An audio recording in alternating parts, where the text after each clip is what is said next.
Église Le Village. Que la paix et la grâce de Dieu vous soient multipliées. Je m'appelle Stéphie, infirmière de formation. Je suis l'aînée d'une famille de 3 enfants. J'ai grandi dans une famille chrétienne et depuis toute petite, ma famille m'emmenait à l'église. Je pensais que cela faisait automatiquement de moi une chrétienne et quelqu'un qui est sauvé d'emblée.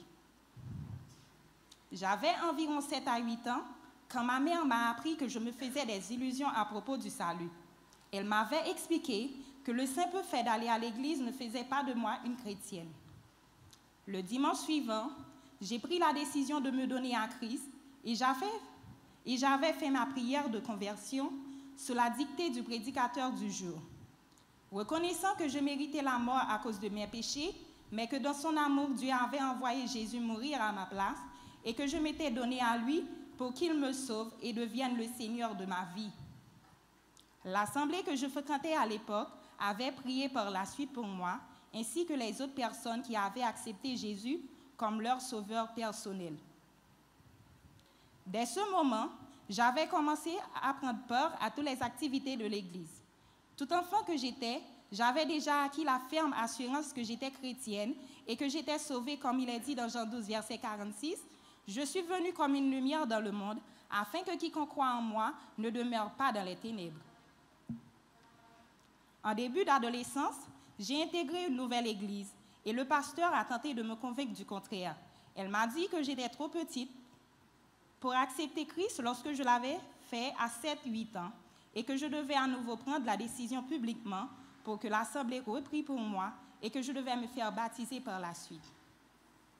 Sans ces 2 conditions, je ne pouvais pas me considérer comme chrétienne et je n'aurais plus droit à prendre part à certaines activités de l'Église dans lesquelles je m'épanouissais si bien.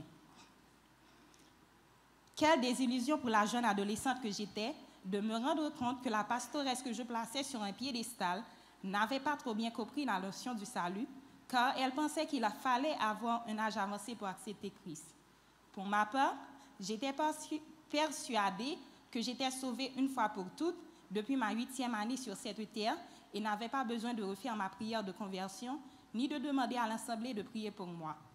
Dès lors, j'avais compris que je devais travailler sur moi et avait encore du chemin à parcourir avant d'être un véritable chrétien aux yeux de mon ancienne Église. Malgré tout, jusqu'à l'âge adulte, j'ai continué à fréquenter et à participer aux peu d'activités auxquelles j'avais accès. Puis la vie d'adulte a pris le dessus. J'ai commencé à travailler en janvier 2019. Tout allait bien au boulot. J'ai dû mettre les bouchées doubles pour gérer le travail et les études universitaires en même temps. Faute de temps, je commençais à fréquenter l'église de moins en moins, jusqu'à ne plus y remettre les pieds. Mon cercle d'amis à l'époque n'a fait aucun effort pour m'aider à retourner à l'église. Au contraire. Après 4 ans de service, on m'a donné une promotion au boulot. C'est là que tout a basculé. En moins d'une semaine, j'ai maigri considérablement et j'avais de fortes douleurs abdominales au cou. J'avais des difficultés à avaler et mon cou avait augmenté de volume. J'ai été chez un médecin qui m'a diagnostiqué des kystes ovarien. Malgré la prise des médicaments, mon état de santé s'est dégradé jour après jour. 2 mois plus tard, d'autres analyses ont révélé que j'avais une boîte compliquée d'hyperthyroïde. J'avais aussi une anémie sévère de 4 grammes d'hémoglobine. On a voulu me transfuser. En constatant toutes mes détériorations de mon état de santé, malgré les soins que je recevais, un membre de la famille qui n'était pas chrétien m'a déclaré que cela ne semblait pas naturel. Il faut aller voir ce qui se passe. Je m'étais dit que je préférais miser sur Dieu, car rien en lui est impossible. J'ai dû abandonner le boulot, tellement mon état de santé était déplorable. Malgré la prise des médicaments et des recettes traditionnelles, malgré tout, j'étais confiante que Dieu allait me guérir comme il a promis en Exode 23, verset 25. Vous servirez l'Éternel votre Dieu, et il bénira votre pain et vos eaux, et j'éloignerai la maladie du milieu de toi. J'ai préféré renforcer mes moments de prière au lieu de me rendre chez le Ougan comme on me le recommandait. Dieu a entendu mes prières et est venu à mon secours. Jour après jour, ma douleur diminuait. Puis j'ai eu des songes à répétition.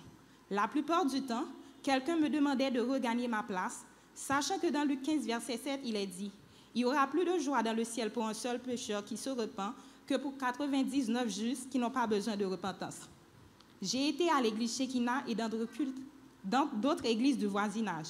J'ai intégré plusieurs groupes de prière.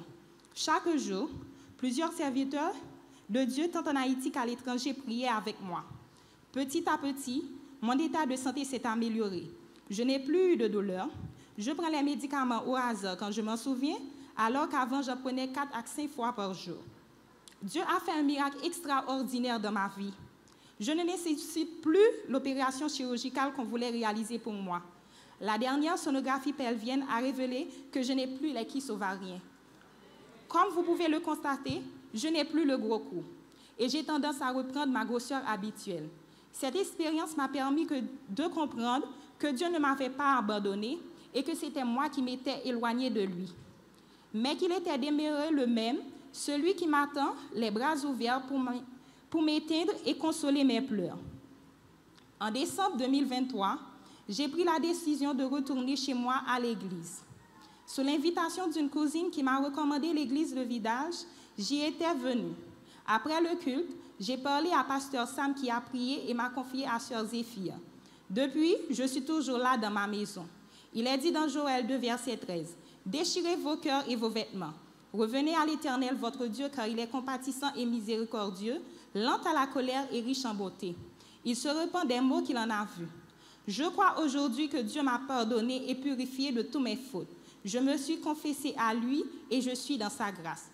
Aujourd'hui, je veux témoigner publiquement du renouvellement de cette alliance entre lui et moi en me faisant baptiser.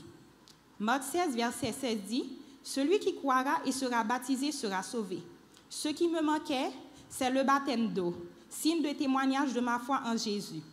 Esdras 10, verset 11 nous dit, « Confessez maintenant votre faute à l'Éternel, le Dieu de vos pères, et faites sa volonté. Par mon baptême, j'obéis à la volonté du Seigneur. Dans 2 jours, je quitterai le pays pour aller vivre en terre étrangère. Mais je ne perdrai pas de vue les enseignements spirituels reçus ici, et je garderai les liens forgés avec l'Église Le Village durant mon passage ici. C'est chez moi, et j'y reviendrai à chaque fois que j'en aurai l'opportunité. C'est pourquoi je vous demande à vous qui êtes dans l'Assemblée de faire comme moi, de vous abandonner complètement au Seigneur Jésus, car Dieu vous aime et veut que vous ayez la vie éternelle en son Fils, qu'il vous bénisse abondamment. Amen.